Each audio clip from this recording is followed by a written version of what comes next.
Assalamualaikum warahmatullahi wabarakatuh. Selamat pagi teman-teman semua. Kali ini mata pelajaran IPS. Kali ini kita akan belajar tentang persebaran flora dan fauna di Indonesia, tentunya di materi kelas 7. Baik, untuk membuka kesempatan pembelajaran kali ini, marilah kita buka dengan bacaan basmalah. Bismillahirrahmanirrahim. Nah, yang kita akan bahas pertama kali adalah tentang flora, keragaman flora di Indonesia. Sebagai negara kepulauan beriklim tropis, Indonesia memiliki hutan hujan tropis terluas ketiga di dunia setelah Brazil dan Kongo, dengan lebih dari 130 juta hektar hutan hujan tropis. Indonesia memiliki kekayaan yang sangat luar biasa. Diperkirakan 60% dari 2 juta spesies yang telah dikenali di dunia terdapat di Indonesia. Persebaran flora di Indonesia. Faktor yang mempengaruhi persebaran flora di Indonesia ada 3. Yang pertama adalah iklim, terutama suhu udara dan curah hujan. Daerah yang memiliki curah hujan tinggi akan memiliki hutan yang lebat dan tanaman yang lebih bervariasi. Suhu udara berdasarkan ketinggian tempat juga memengaruhi jenis tanaman di suatu wilayah. Kemudian yang kedua adalah tanah. Keadaan tanah yang mempengaruhi pertumbuhan flora meliputi tekstur tanah, tingkat kegemburan tanah, humus, dan unsur hara. Kemudian yang ketiga adalah biotik atau pengaruh makhluk hidup. Nah, yang pertama adalah iklim. Jadi ketika suatu wilayah mempunyai curah hujan lebih tinggi, tentunya akan mempunyai banyak variasi tumbuhan di sana atau tanaman di sana, dan tentunya hutannya semakin lebat. Nah, biasanya ini terjadi di daerah kaki gunung atau lereng pegunungan. Biasanya di sana curah hujannya cukup tinggi begitu sehingga hutannya lebat gitu, dibandingkan daerah pesisir yang mungkin curah hujannya agak lebih sedikit begitu ya daripada di pegunungan. Kemudian suhu udara juga mempengaruhi begitu. Ya, kita sama-sama tahu bahwa hasil pertanian khususnya untuk tanaman-tanaman tertentu misalkan kentang, kol, kemudian wortel begitu ya. Nah, itu memang banyak kita jumpai di tempat yang tinggi begitu ya. Apalagi memang tempat yang tinggi suhunya juga cenderung rendah sehingga mampu membantu tumbuhan atau tanaman untuk tumbuh lebih baik begitu.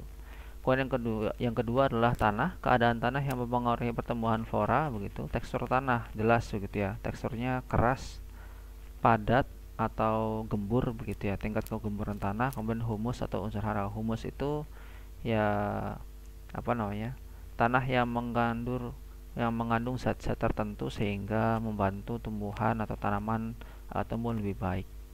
Pun demikian dengan unsur hara. Unsur hara ini biasanya bisa jadi berasal dari kotoran-kotoran hewan atau kemudian sampah organik begitu dari dedaunan atau kemudian dari bangkai hewan yang sudah lama begitu ya, sehingga membentuk unsur hara di sana. Kemudian biotik, pengaruh makhluk hidup. Nah, pengaruh makhluk hidup ini bisa terjadi misalkan oleh manusia. Manusia melakukan perdagangan tanaman. Misalkan tanaman yang tidak ada di Indonesia kemudian dibeli oleh manusia begitu sehingga datang ke Indonesia. Itu contohnya. Selanjutnya, berdasarkan pendekatan biogeografi, keterkaitan antara tipe-tipe makhluk hidup dengan suatu wilayah. Kekayaan hayati Indonesia dibagi atas 2 kelompok, yaitu Indo-Malayan dan Indo-Australian. Daerah peralihannya ditandai dengan garis Wallace dan garis Lydekker. Garis Wallace digagas oleh Alfred Wallace, ahli biologi dari Britania Raya. Britania Raya itu Inggris ya. Kemudian garis Lydekker digagas oleh Alfred Lydekker, naturalis dan geologi dari Inggris, sama-sama dari Inggris begitu. Kemudian kelompok Indo-Malayan meliputi tanaman yang berada di kawasan Indonesia Barat, yaitu Sumatera, Jawa, Kalimantan, dan Bali. Kemudian kelompok Indo-Australian meliputi tanaman yang ada di kawasan Indonesia Timur, yaitu Sulawesi, Nusa Tenggara, Maluku, dan Papua. Karakteristik flora di Indonesia bagian barat dan timur juga memiliki perbedaan. Flora di Indonesia bagian barat memiliki jenis kelompok meranti yang banyak. Selain itu, terdapat berbagai jenis rotan, tidak memiliki hutan kayu putih, memiliki jenis tumbuhan matwa yang sedikit, kemudian jenis tumbuhan sagu juga sedikit, dan berbagai jenis nangka. Kemudian flora di Indonesia Timur memiliki jenis meranti-merantian yang sedikit, tidak memiliki rotan, terdapat hutan kayu putih, memiliki berbagai jenis tumbuhan matwa, khususnya di Papua, memiliki banyak tumbuhan sagu dan tidak terdapat jenis nangka. Nah, ini kurang lebih klasifikasinya. Yang pertama ada daerah Pulau Sumatera, sebaran tumbuhan terbanyak ada beringin raksasa, kemudian bakau, ada berbagai jenis anggrek, kemudian kayu meranti dan pinus. Kemudian Pulau Jawa ada akasia, pinus, jati, rasa mala, cemara, dan kina. Kemudian Pulau Kalimantan ada kayu kamper, rotan, bambu, dan kayu samin. Kemudian Pulau Bali ada pala, kayu cempaka, dan cemara geseng. Kemudian Pulau Sulawesi ada anggrek putih, pinus, rotan, jati, dan agustin. Kemudian Kepulauan Nusa Tenggara ada akasia, cendana, kayu putih, dan kemiri. Kemudian Kepulauan Maluku ada kayu putih, sagu, dan anggrek. Kemudian Pulau Papua ada tumbuhan bakau, sagu, dan anggrek. Nah, ini pohon apa, teman-teman? Ini adalah pohon beringin. Nah, pohon beringin ini biasanya kita sering jumpanya di alun-alun begitu ya. Kalau di Pekalongan ada, tapi kemarin pohon beringinnya ada yang rubuh satu gitu ya.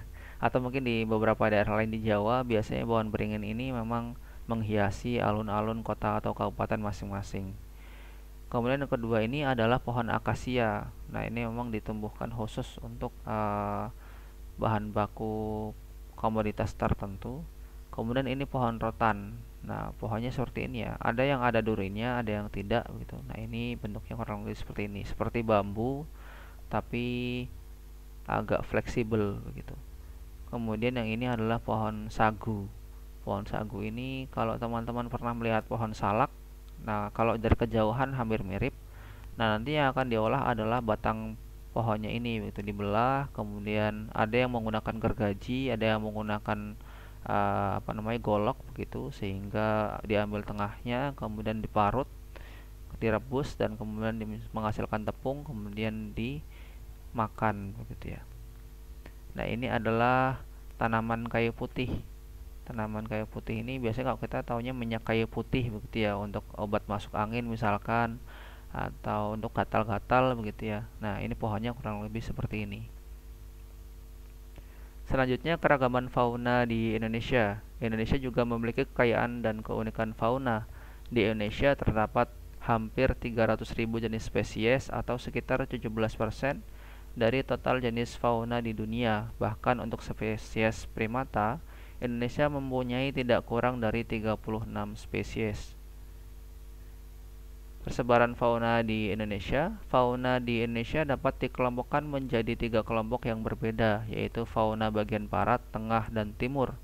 Garis yang memisahkan fauna Indonesia bagian barat dan tengah dinamakan garis Wallace, diambil dari nama penggagasnya yaitu Albert Wallace. Kemudian sedangkan garis yang memisahkan fauna Indonesia bagian tengah dan timur dinamakan garis Weber, diambil dari nama penggagasnya yaitu Max Carl Wilhelm Weber, ahli fauna dari Belanda. 3 kelompok tersebut adalah, yang pertama adalah fauna Asiatis, menempati wilayah bagian barat seperti Pulau Jawa. Di Pulau Jawa ada banteng dan harimau. Kemudian Sumatera juga ada harimau, ada gajah, kemudian ada badak. Kemudian Kalimantan ada orangutan. Kemudian sampai Selat Lombok, di sana ada fauna khasnya yaitu burung jalak Bali. Selanjutnya, fauna Australiatis menempati wilayah Indonesia bagian timur, meliputi Pulau Papua, ada kuskus, burung cendrawasih, kanguru pohon. Kemudian Kepulauan Aru, ada burung kasuari dan burung kakatua, dan pulau-pulau kecil di sekitarnya. Kemudian fauna peralihan berada di wilayah antara fauna Australiatis dan Asiatis. Wilayahnya berada di antara Indonesia Timur dan Barat, meliputi Pulau Sulawesi, ada burung maleo dan anoa, kemudian Kepulauan Maluku ada babirusa, kemudian di Nusa Tenggara ada biawak dan komodo. Nah, kurang lebih ini gambar peta persebaran fauna di Indonesia atau persebaran hewan Indonesia. Ya, di sini di Sumatera ada harimau Sumatera, ada beruang madu, ada gajah, ada badak di sini juga. Di bagian barat Pulau Jawa juga ada. Kemudian ada harimau Jawa, ada banteng, kemudian di Kalimantan ada orang utan. Ini fauna khasnya begitu ya. Dipisahkan oleh garis Wallace. Kemudian di bagian Sulawesi sini ada babirusa. Babirusa ini sejenis babi ya, babi hutan atau babi liar kalau teman-teman tahu begitu ya. Jadi kalau dagingnya dimakan tentu haram karena uh, termasuk dalam jenis babi. Selanjutnya anoa. Anoa ini bentuknya seperti kerbau tapi kecil seperti rusa. Jadi kerbau tapi kurus, kurang lebih seperti itu bentuknya. Selanjutnya ini burung maleo. Bentuknya mirip seperti ayam. Kemudian komodo. Komodo ini hewan khas Indonesia karena memang asalnya dari Pulau Komodo, bukan dari wilayah yang lain begitu ya. Nah, selanjutnya dipisahkan oleh garis Weber. Di sini ada burung cendrawasih, burung kakatua, ada kuskus, kemudian ada walabi. Walabi ini bisa disebut juga dengan kanguru pohon. Oke, cukup sekian dan terima kasih untuk penjelasan flora dan fauna dari saya. Kurang lebihnya mohon maaf. Like dan subscribe channel saya serta komentar supaya channel saya lebih baik ke depannya. Terima kasih, kurang lebihnya mohon maaf. Assalamualaikum warahmatullahi wabarakatuh.